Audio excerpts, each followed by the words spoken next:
Hasil daripada penjelasan video ini yaitu tentang tag formatting yang ada di HTML. Ada beberapa yang saya jelaskan, di antaranya adalah tag font, B, EM, strong, sampai ada juga yang tag baru yaitu tag progress.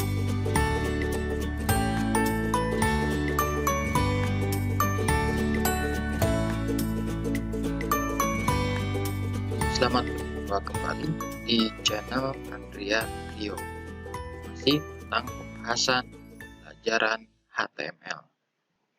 Di video sebelumnya kita sudah membahas tag-tag heading dan juga tag untuk paragraf. Di video kali ini saya akan membahas tentang tag formatting. Skrip yang kemarin saya lanjutkan kembali. Untuk tag formatting, itu yang pertama ada yang disebut dengan tag address. Nah, untuk tag address contohnya seperti ini, bahwa tag address itu digunakan untuk membuat sebuah kontak alamat. Contoh di sini misalnya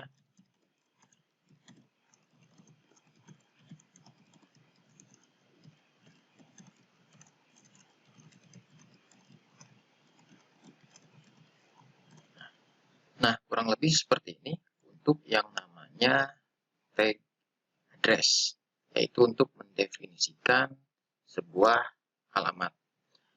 Lalu yang selanjutnya, di dalam sebuah tag formatting, ada juga yang disebut dengan yang namanya tag B.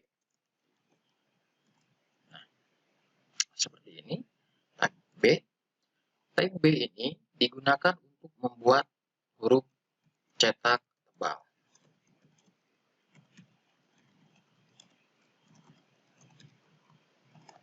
Nah, lebih hasilnya adalah seperti ini. Kalau di dalam Microsoft Word itu hampir sama dengan yang namanya bold.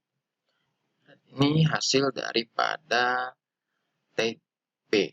Kalau tag M digunakan untuk membuat penekanan teks. Nah, tapi ini sudah ditinggalkan di HTML5. Lalu yang selanjutnya juga ada yang disebut dengan yang namanya tag strong. Nah, tag ini digunakan untuk membuat sebuah penekanan penting.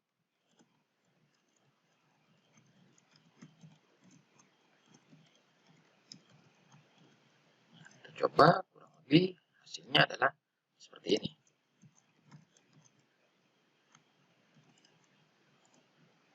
Nah, kurang lebih hasilnya adalah seperti ini untuk yang namanya tag strong.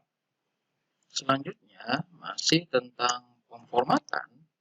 Dalam sebuah tag ada juga yang disebut dengan tag I, seperti ini. Dan ada juga tag yang hampir mirip dengan I adalah define.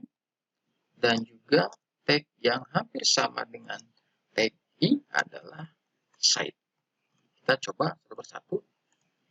Nah, untuk yang namanya tag I, define, dan juga cite itu untuk ditampilkan di web browsernya hampir sama. Ya, dari secara definisinya bahwa yang namanya tag I adalah untuk membuat sebuah teks menjadi cetak miring, ataupun hampir sama di Microsoft Word itu adalah italic. Lalu ada lagi adalah tag dfn. Nah, tag dfn ini adalah tag untuk membuat sebuah istilah definisi. Nah, sehingga ini pun sama dicetak miring. Lalu ada lagi yang ketiga yaitu tag cite. Nah, juga tag untuk membuat judul karya dengan penampakan di web browsernya yaitu hampir sama dengan yang namanya cetak miring. Lalu satu lagi untuk formatting yang basic adalah tagnya yaitu tag U ataupun underline.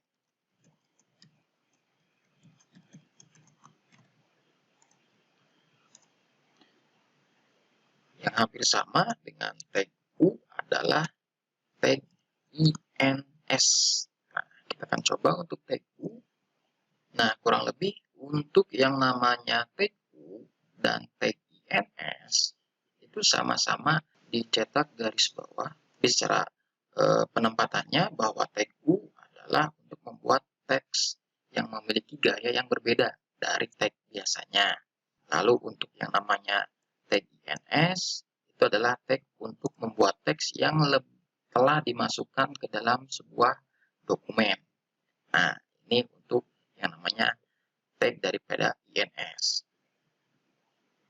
Nah, lalu apa bedanya? Seperti B, tag I, tag U, lalu yang hampir sama dengan tag-tag seperti B, I, dan juga U. Nah, untuk penggunaannya tag-tag tersebut, kan, bahwa tag B, tag strong, dan EM, dan juga I, itu akan ditampilkan di browser dengan tampilan yang hampir sama. Kalau misalnya tag B, ya dia hanya cetak tebal. Tag I, ya dia hanya cetak miring. Dan teks U, dia hanya cetak underline. Tapi tadi kembali lagi dengan definisi daripada tag-tag tersebut, ya kan, bahwa contoh seperti tag strong, IM, itu berarti teksnya adalah teks yang ditandai dengan teks yang penting. Begitupun untuk define, itu adalah untuk definisi daripada istilah. Site juga seperti itu. Dan juga untuk yang namanya tag INS, yaitu yang digunakan untuk tanda bahwa teks tersebut sudah dimasukkan ke dalam sebuah dokumen. Jadi nanti penempatan tag-tag tersebut ya harus disesuaikan dengan penempatan pada saat pembuatan sebuah halaman web. Lalu selanjutnya untuk tag-tag formatting, ada juga yang disebut dengan hampir berpasangan dengan tag INS, yaitu tagnya del. Kalau tag INS itu berarti memberikan tanda bahwa teks tersebut sudah dimasukkan. Nah, kalau untuk tag del itu untuk memberikan tanda bahwa teks tersebut sudah dihapus. Nah, ini contohnya teks dengan yang namanya tag del. Kita lihat hasilnya. Oke. Nah, kurang lebih seperti ini. Jadi kalau INS itu adalah mengartikan bahwa teks tersebut di garis miring bahwa sudah dimasukkan. Nah, tapi kalau yang untuk del itu berarti memberikan tanda bahwa teks tersebut itu sudah dihapus dari sebuah dokumen. Lalu yang selanjutnya ada lagi tag yang lain, yaitu tagnya block quote. Tag block quote ini digunakan untuk membuat sebuah bagian teks yang dikutip dari sumber lain, yang nantinya artinya dia akan menjorok ke dalam. Oke, ini saya tuliskan tag dengan teks block quote. Nah, seperti ini. Kita lihat hasilnya. Nah, ini cara definisinya bahwa tag tersebut untuk membuat sebuah bagian teks yang dikutip dari sumber lain. Jadi kalau pada saat membuat sebuah kutipan dalam sebuah halaman web, berarti menggunakan yang namanya tag block quote. Lalu yang selanjutnya masih tentang yang namanya tag-tag untuk formatting. Ini ada juga tag yang disebut dengan tag mark.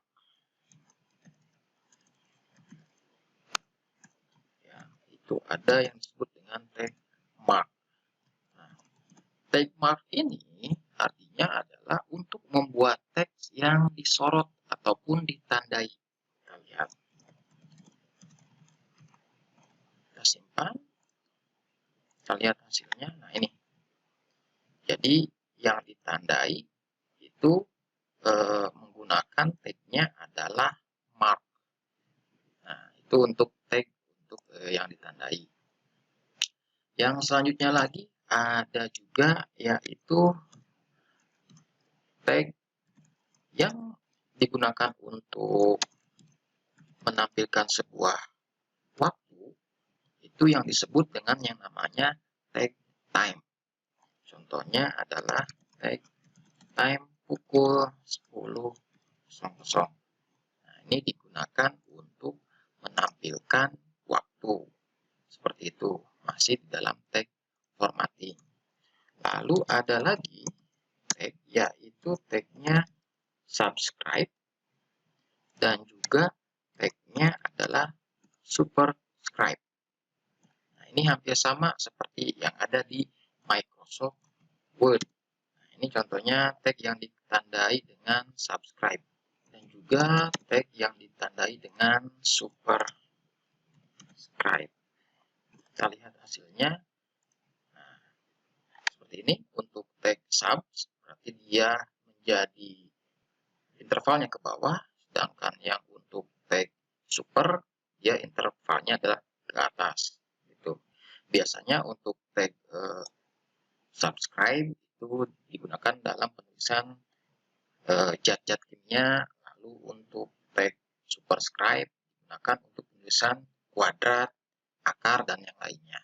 Seperti itu. Lalu yang selanjutnya ada lagi yang untuk tag formatting, yaitu adalah tag progress. Ini mungkin baru, ada di HTML5. Tag daripada progress itu akan menampilkan progress bar. Nah, di sini untuk tag progress, di dalamnya ada yang namanya atributnya value dan juga atributnya max. Nah, value ini adalah interval daripada nilai dari progresnya. Contoh progresnya maksimal, intervalnya yang sedang dikerjakan adalah 7, dari nilai maksimalnya adalah 10. Nah, seperti ini. Kita lihat hasil daripada tag progress. Nah, jadinya adalah sebuah status bar yang menggambarkan sebuah progres 7 dari nilai maksimalnya adalah 10. Baik, untuk yang selanjutnya adalah untuk tag formatting, yaitu adalah tag font. Kita coba masukkan di sini untuk yang namanya tag font. Nah, tag font ini digunakan untuk memformat tulisan ataupun teks dalam sebuah halaman web. Nah, ini yang digunakan adalah tag font. Lalu di dalamnya untuk tag font itu ada atributnya yang bisa digunakan. Contohnya adalah size, berarti font tersebut size-nya berapa. Lalu juga untuk warna, font tersebut warnanya apa. Misal seperti ini. Tag font seperti ini. Oke, kita akan lihat hasilnya untuk penggunaan tag font. Nah, seperti ini untuk tag font. Nah, itu mungkin beberapa tag yang bisa digunakan untuk format ataupun formatting di HTML. Dan masih banyak lagi tag yang lainnya. Kita ketemu lagi di video selanjutnya. Terima kasih.